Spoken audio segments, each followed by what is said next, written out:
Hi everybody, over the next few weeks I'm going to be taking you through some of what I consider to be fundamental shoulder health movements and exercises that will help you with your swimming regardless of the stroke.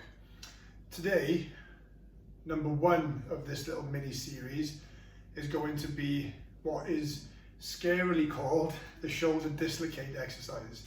Don't worry, there'll be no dislocating going on. It's just a term that's used in the world of gymnastics because this exercise originates there. We're going to be using a stick, so you can use a broom handle at home or a golf club, or you can use a bungee cord or a dressing gown cord or something similar, and I'll explain how and why and what we're doing it for. This movement's fantastic. It gets all of your shoulder and all of your shoulder blade, that we call your shoulder girdle, together.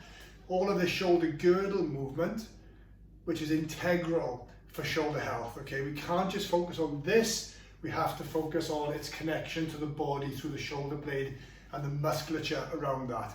This exercise is the king for that purpose. So we're going to go through two versions, okay? Just to show you the different styles, but the one I'm going to start with, if you have a stick, that's preferable, okay? You're going to hold your stick as wide as is necessary in order to perform this task, okay? And the task is in essence very simple. You're not allowed to bend your elbows at any moment, and I would like the movement of both shoulders to be symmetrical. We're going to encourage you to lift up over the top and go all the way through to the other side, and then we're going to return and back through. Now what I want you to actively consider here is I want you to intentionally shrug both of your shoulders as hard and as high as you can. As you pass your eye level, you're going to start that shrug process, okay? So as we come up, we're going to shrug those shoulders as high as we can. This helps to create room to pass through. Of course, what we also have to do is we have to draw those shoulders together. So we are, as we come over the top, we are shrugging, and then as we come back, we are drawing those shoulder blades together, pulling them hard, pinching those shoulder blades so they meet each other, and back down, okay? It's really important that we accentuate both of those parts of this movement.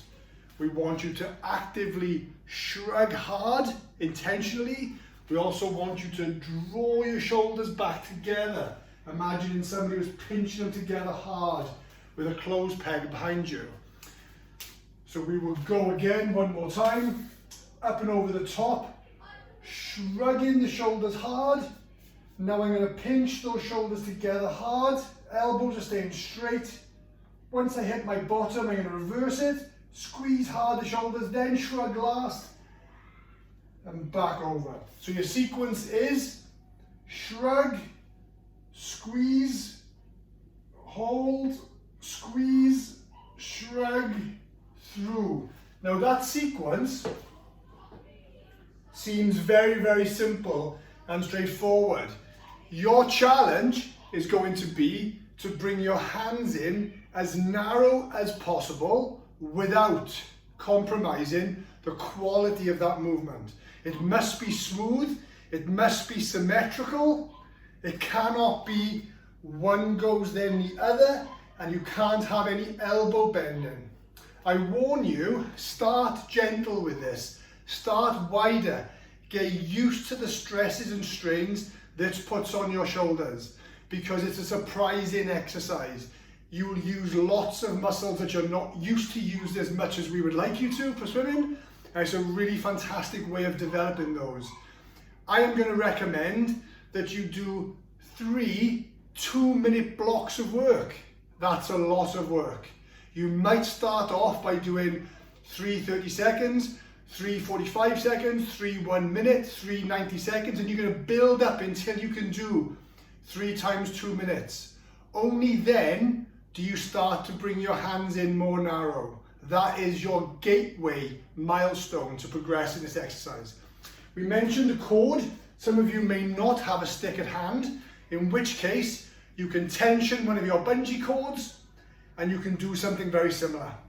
It will be different, of course, because the nature of the activation, you're pulling apart.